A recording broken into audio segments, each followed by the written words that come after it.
जय माता दी दोस्तों। माता रानी आप सबों की सुहाग को बनाए रखे। वट सावित्री व्रत कथा। भद्र देश के एक राजा थे जिनका नाम अश्वपति था। भद्र देश के राजा अश्वपति के कोई संतान ना थी। उन्होंने संतान की प्राप्ति के लिए मंत्रोच्चारण के साथ साथ प्रतिदिन 1 लाख आहुतियां दी। 18 वर्षों तक यह कार्यक्रम जारी रहा। इसके बाद सावित्री ने प्रकट होकर वर दिया, राजन तुझे एक तेजस्वी कन्या पैदा होगी। सावित्री देवी की कृपा से जन्म लेने के कारण कन्या का नाम सावित्री रखा गया। कन्या बड़ी होकर बेहद रूपवान हुई। योग्य वर न मिलने की वजह से सावित्री के पिता दुखी थे। उन्होंने कन्या को स्वयंवर तलाशने भेजा। सावित्री तपोवन में भटकने लगी। वहाँ साल्प देश के राजा धूम्रसेन रहते थे, क्योंकि उनका राज किसी ने छीन लिया था। उनके पुत्र सत्यवान को देखकर सावित्री ने पति के रूप में उनका वरण किया। ऋषिराज नारद को जब यह बात पता चली तो वह राजा अश्वपति के पास पहुँचे और कहा कि हे राजन, यह क्या कर रहे हैं आप? सत्यवान गुणवान है, धर्मात्मा है और बलवान भी है, पर उसकी आयु बहुत ही छोटी है। वह अल्पायु है। 1 वर्ष बाद ही उसकी मृत्यु हो जाएगी। ऋषिराज नारद की बात सुनकर राजा अश्वपति घोर चिंता में डूब गए। सावित्री ने उनसे कारण पूछा तो राजा ने कहा, पुत्री, तुमने जिस राजकुमार को अपने वर के रूप में चुना है वह अल्पायु है। तुम्हें किसी और का अपना जीवन साथी बनाना चाहिए। इस पर सावित्री ने कहा कि पिताजी, आर्य कन्याएं अपने पति को एक बार वरण करती हैं। राजा एक बार ही आज्ञा देता है और पंडित एक बार ही प्रतिज्ञा। सावित्री हट करने लगी और बोली, मैं सत्यवान से ही विवाह करूंगी। राजा अश्वपति ने सावित्री का विवाह सत्यवान से कर दिया।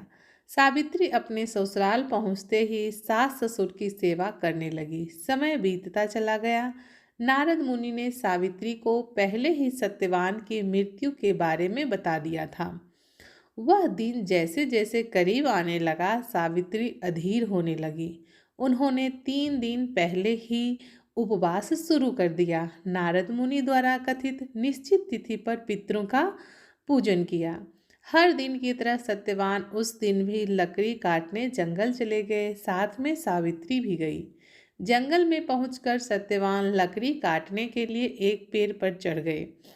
तभी उसके सिर में तेज दर्द होने लगा। दर्द से व्याकुल सत्यवान पेड़ से नीचे उतर गए। सावित्री अपना भविष्य समझ गई। सत्यवान के सिर को गोद में रखकर सावित्री सत्यवान के सिर को सहलाने लगी।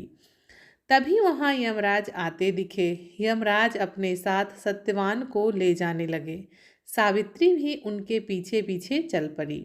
यमराज ने सावित्री को समझाने की कोशिश की कि यही विधि का विधान है, लेकिन सावित्री नहीं मानी। सावित्री की निष्ठा और पति प्रेरणता को देखकर यमराज ने सावित्री से कहा कि हे देवी, तुम धन्य हो, तुम मुझसे कोई भी वरदान मांगो। सावित्री ने कहा, मेरे सास ससुर वनवासी और अंधे हैं, उन्हें आप दिव्य ज्योति प्रदान करें। यमराज ने कहा, ऐसा ही होगा, जाओ, अब लौट जाओ। लेकिन सावित्री अपने पति सत्यवान के पीछे पीछे चलती रही। यमराज ने कहा, देवी, तुम वापस जाओ। हे भगवान, मुझे अपने पतिदेव के पीछे पीछे चलने में कोई परेशानी नहीं है। पति के पीछे चलना मेरा कर्तव्य है। यह सुनकर उन्होंने फिर से उसे एक और वर मांगने के लिए कहा। सावित्री बोली, हमारे सास ससुर का राज्य छीन गया है, उसे पुनः वापस दिला दे। यमराज ने सावित्री को यह भी वरदान दे दिया और कहा, तुम लौट जाओ। लेकिन सावित्री पीछे पीछे चलती रही। यमराज ने सावित्री को तीसरा वरदान मांगने को कहा। इस पर सावित्री ने 100 संतानों और सौभाग्य का वरदान मांगा। यमराज ने ये भी वरदान दे दिया। सावित्री ने यमराज से कहा कि प्रभु, मैं एक पतिव्रता पत्नी हूँ और आपने मुझे पुत्रवती होने का आशीर्वाद दिया है। यह सुनकर यमराज को सत्यवान के प्राण छोड़ने पड़े। यमराज अंतर्ध्यान हो गए और सावित्री उसी बट वृक्ष के पास आ गई जहाँ उसके पति का मृत शरीर पड़ा था। सत्यवान जीवंत हो गया और दोनों खुशी खुशी अपने राज्य की ओर चल पड़े। दोनों जब घर पहुंचे तो देखा कि माता पिता को दिव्य ज्योति प्राप्त हो गई। इस प्रकार सावित्री सत्यवान चिरकाल तक राज्य भोगते रहे। इस कारण ही ज्येष्ठ माह की अमावस्या के तिथि के दिन माता सावित्री की भी पूजा होती है और साथ ही साथ वट वृक्ष की भी पूजा होती है।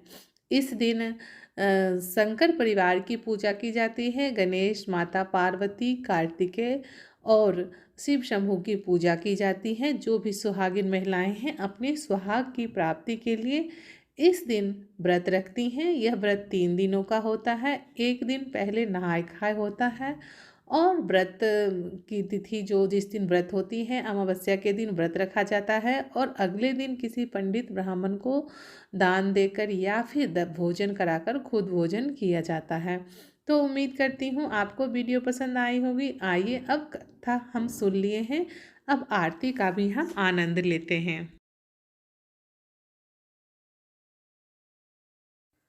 ओम जय जगदीश हरे, स्वामी जय जगदीश हरे। भक्त जनों के संकट क्षण में दूर करे। ओम जय जगदीश हरे। जो ध्यावे फल पावे, दुख मिन से मन का। सुख संपत्ति घर आवे, कष्ट मिटे तन का। ओम जय जगदीश हरे। मात पिता तुम मेरे, शरण गहूँ मैं किसकी। प्रभु शरण परूँ मैं किसकी। तुम बिन और न दूजा, आस करूँ मैं जिसकी। ओम जय जगदीश हरे। तुम पूरन परमात्मा, तुम अंतर्यामी। जगत पिता जगदीश्वर, तुम सबके स्वामी। ओम जय जगदीश हरे। तुम करुणा के सागर, तुम पालन करता। मैं मूरख खल कामी, कृपा करो भरता। ओम जय जगदीश हरे। तुम हो एक अंगोचर, सबके प्राणपति। किसी विधि मिलो दयामयी, तुमको मैं कुमति। ओम जय जगदीश हरे। दीन बंधु दुख हरता, तुम ठाकुर मेरे।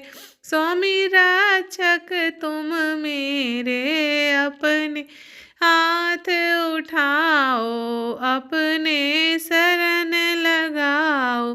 द्वार परम तेरे। ओम जय जगदीश हरे। विषय विकार मिटाओ, पाप हरो देवा। स्वामी कष्ट हरो देवा। श्रद्धा भक्ति बढ़ाओ, संतन की सेवा। ओम जय जगदीश हरे। तन मन धन सब है तेरा, सब कुछ है तेरा। स्वामी सब कुछ है तेरा। तेरा तुझको अर्पण, प्रभु जी को प्रभु को समर्पण। क्या लागे मेरा। ओम जय जगदीश हरे। तन मन धन अर्पण कर, जो जन शरण परे। प्रभु प्रकट तब होकर, आकर द्वार खरे। ओम जय जगदीश हरे। श्री जगदीश जी की आरती जो कोई जन गावे। प्रेम सहित गावे, कहत शिवानंद स्वामी। मन वांछित फल पावे। ओम जय जगदीश हरे। बोलिए विष्णु भगवान की जय, जगत पिता जगदीश्वर की जय। ये थी वट सावित्री व्रत कथा और आरती। इस दिन आप माँ जगदम्बे और भोले शंकर की भी आरती गा सकते हैं, साथ के साथ गणेश की भी आप आरती कर सकते हैं।